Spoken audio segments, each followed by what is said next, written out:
Queridos irmãos, queridas irmãs, estamos aí chegando ao quinto domingo após a Páscoa, neste ano C do ciclo litúrgico. Como sempre, nós leremos a primeira leitura e o Evangelho, para depois fazermos um comentário. Alguma alusão também podemos fazer ao Salmo responsorial e a segunda leitura, que é do livro do Apocalipse. Então, ouçamos a primeira leitura. Leitura dos Atos dos Apóstolos.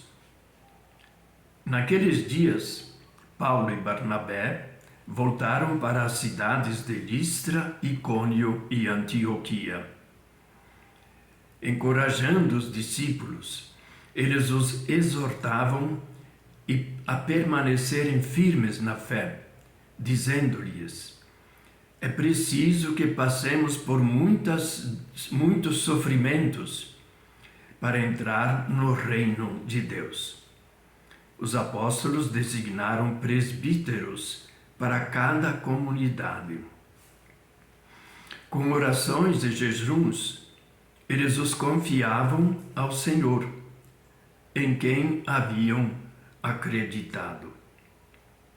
Em seguida, atravessando a Pisídia, chegaram a Panfilha.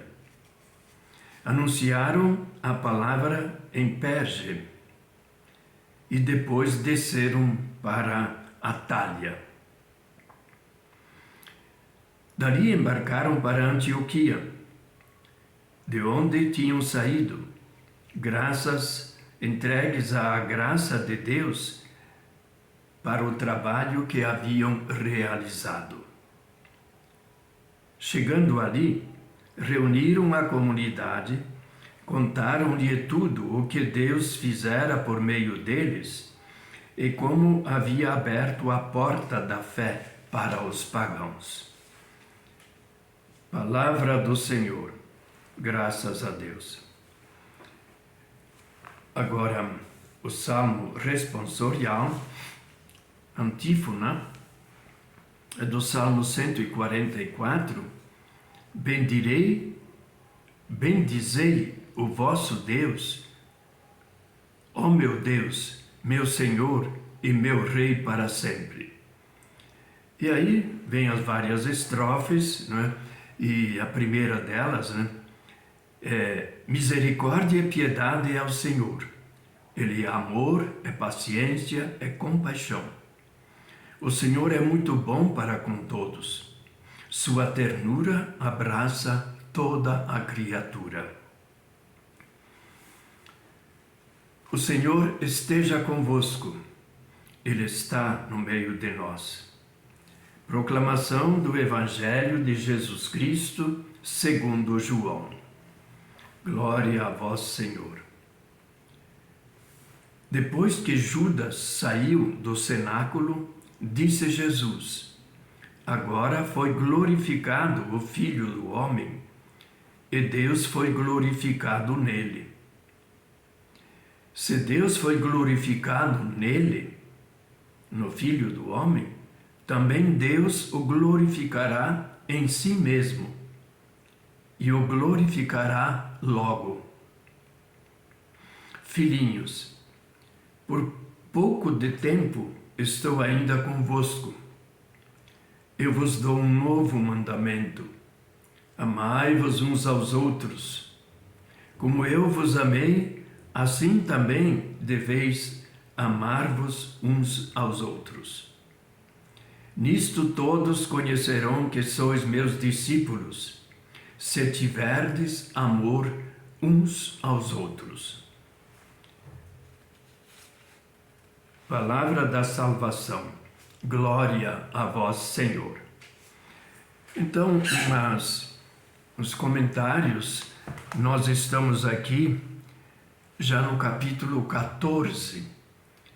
Então, no capítulo 13, a comunidade de Antioquia da Síria Atualmente, essa Antioquia da Síria fica perto da fronteira com a Turquia, então já pertence à Turquia, mas é na divisão política atual. Mas é conhecida como Antioquia da Síria, para distinguir, já ouvimos no domingo passado, de outra Antioquia, que é da Pisídia, portanto, no planalto da Turquia, enquanto que a Antioquia da Síria não fica muito longe do mar Mediterrâneo. Bem, então, nós vimos, né, no domingo passado, que eles vão primeiro à sinagoga,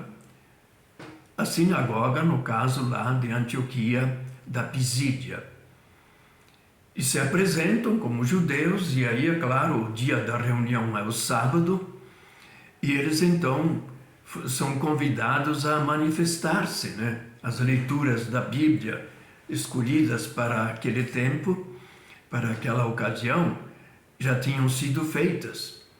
Então é uma ocasião para os visitantes, e no caso é Paulo que se apresenta, e ele começa a falar logo da grande novidade. A gente não sabe que leitura eles fizeram, que Jesus de Nazaré, provavelmente eles ouviram falar desse Jesus de Nazaré, que foi crucificado, entregue pelos judeus a Pôncio Pilatos, e ele o mandou crucificar. Esse Jesus ressuscitou, e nós somos testemunhas disso, né? E essa é a grande novidade que aparece, digamos, nessa pregação inicial. Pois é, e aí eles foram, primeiro sábado, tudo bem, muita gente curiosa, gente já que aderiu a Paulo e Barnabé, e a mensagem que eles trouxeram sobre Jesus Cristo, o Messias prometido, morto, mas ressuscitado. Mas no sábado seguinte foram expulsos. Então houve uma divisão da comunidade e eles não podiam mais entrar lá. Mas fundaram uma comunidade, eles lá se viravam. Como em locais onde ainda não existe uma capela, no caso dos católicos, né? Um porão de uma casa já serve para reunião. Então se reuniram na casa de alguma pessoa, talvez tinha uma casa um pouco maior, e isso depois disso, né? Eles foram visitar também mais cidades, Listra, Icônio e Antioquia. Quer dizer, Antioquia já tinham visitado, mas eles voltaram, indo até Icônio e Listra, voltaram e revisitaram a nova comunidade. E o que eles fazem já é curioso, é o nascimento da igreja.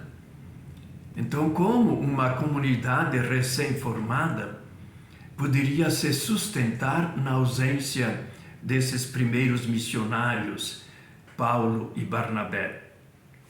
E eles então designaram presbíteros para a cada comunidade.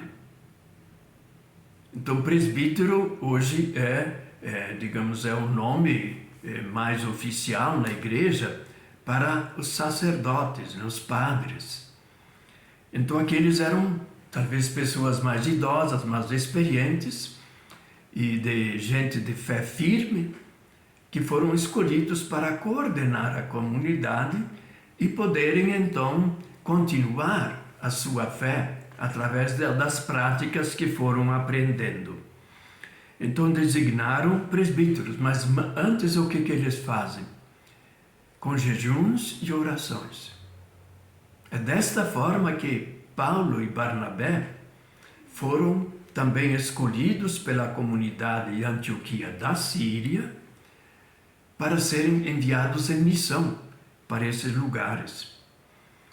E então, agora, voltando, eles repassam também por Perge, onde tinham fundado na ida uma comunidade, e depois desceram para Atália. São todos, digamos, subdivisões da atual Turquia, conhecidas naquele tempo dos apóstolos.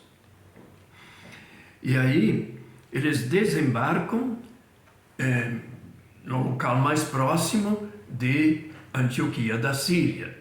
Não é que Antioquia da Síria seja um porto, não. A gente tem que andar por aí um bocado ainda, não é? Talvez uma meia hora, não é? Sendo a pé, talvez um dia ainda para chegar até a Antioquia da Síria. E aí o que eles fazem? Foram enviados e escolhidos também com a invocação do Espírito Santo, jejuns e orações pela comunidade local. Porque o profeta tinha dito, olha gente, é tão bom a gente viver essa fé em Jesus Cristo, que tal a gente enviar alguns missionários? A comunidade concordou e foram escolhidos, designados Paulo e Barnabé. E então agora eles voltam da primeira viagem. Eles fazem mais 2 viagens depois, com outros companheiros, no caso, né? E prestam contas, né? Então, entregues à graça de Deus, eles tinham saído. E agora, eles prestam contas do trabalho que eles haviam feito em nome daquela comunidade cristã de Antioquia da Síria. Então reuniram a comunidade e contaram tudo o que Deus fizera por meio deles e como havia aberto a porta da fé para os pagãos. A gente, depois, continuando a partir do capítulo 14, né? Então, aí se fala sobretudo de Paulo. Antes, até o capítulo 10, 11, se fala ainda de Pedro, mas depois ele encerra essa parte, o evangelista, e fala das outras missões, até Paulo ser preso em Jerusalém e ser levado depois para Roma, como prisioneiro do império, do imperador, porque ele era um cidadão romano. Pois é, então aí sim, é claro, né? Contando tudo aquilo, a resposta do Salmo é: bendirei o vosso nome, como Deus é grande. Ó meu Deus, meu Senhor e meu Rei para sempre. Então é a resposta que a liturgia propõe, né? A gente agradecer. Tudo que Deus faz por meio de nós, tudo que nós conseguimos fazer com a graça de Deus, fazer bem, né? E o Evangelho de hoje é do capítulo 13, nós já ouvimos mais de uma vez partes deste capítulo 13. Capítulo 13 de São João. O capítulo 13 de São João é onde é narrada a última ceia de Jesus com seus apóstolos.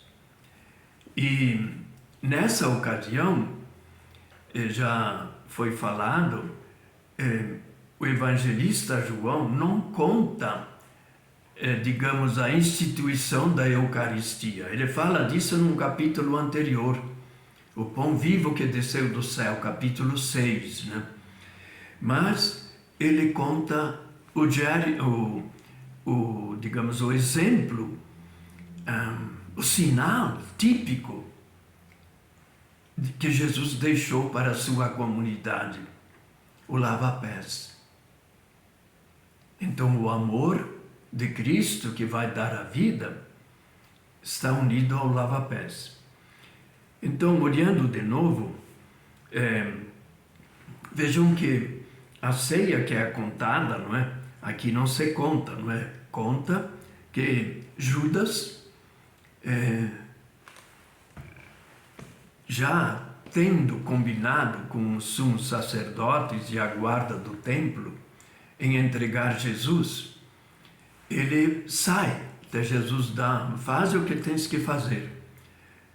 E como ele cuidava das esmolas, então pensaram, vai lá pagar a esse ou aquele. Jesus ele como que ocultou o nome dele. Mas, por outro lado, falou claramente que um de vós vai me trair. E ele então sai. Ele comungou? Perguntaríamos nós. Comungar é ter parte com Jesus.